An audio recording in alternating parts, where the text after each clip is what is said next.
السلام علیکم اکای حاجی مرزا، من یک مخلص شما هستم. عاشقان را اسلام چی میگوید؟ عاشقان را اسلام سخنی سخت نمیگوییم. عاشقی این جایز نیست در اسلام. دادرای عزیز، جوانای عزیز، عاشقی خود معنی ندارد. هر کسی را که شما میخواهید که نکاح کرده گیرین، شما را اسلام رخصت داده است که رفته چهره وی تماشا کن،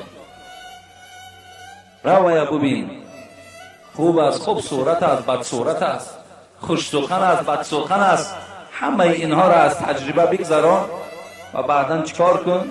و نکاح کرده بگیر. لیکن اجازت نمیدهد اسلام که تو با او دستی به دست کرده و ماها و سالها با او یک جایه بگردی و آخر آمده بعد نکاح کرده گیری. این حرام است در اسلام، اجازت نیست. شما وقتی یک دست یک دختر را میقپین، من به همه شما یک سخن را میرسانم، فقط خواهر خودتان پیش چشم بیارید. فقط خواهر خودتان.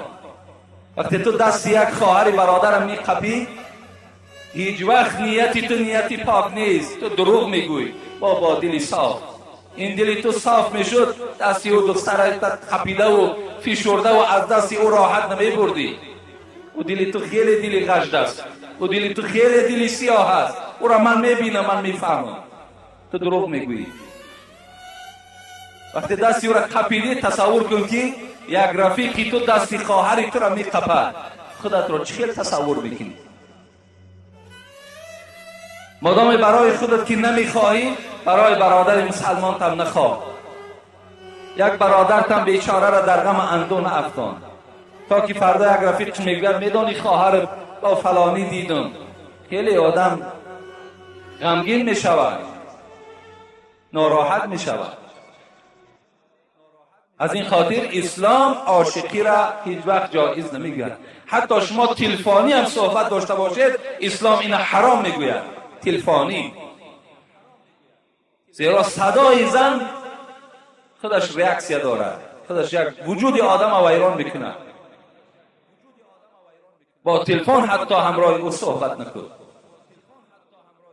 حبیب خدا به تمام جوانها سفارش داد: یا معشر الشباب، ای جوانهایی که شما زنگیرین، شما زنخواه هستین، من استطاع منکم الباءة فلیتزوج. کدامید که اگر قوت داری، پول داری، زن بگیر. و باز گفته است پیغمبر: ای مردم دختردار، مهر دخترتان بلند نکنی. بهترین زن همون زنی که مهرش کم است. دختر تا نرخ قیمت نمان که آیسته آیسته پای مردم دیگر از دروازه تو کنده می شود. این دختر است، او شهوت دارد و هم شوهر می فارد، روز از روزها تو را به آب رو می کند با این نرخ نوایی که تو در او دختری خود گذاشتی. جوانها را می گوید کدامت پول داری، مال داری، زن بگیر.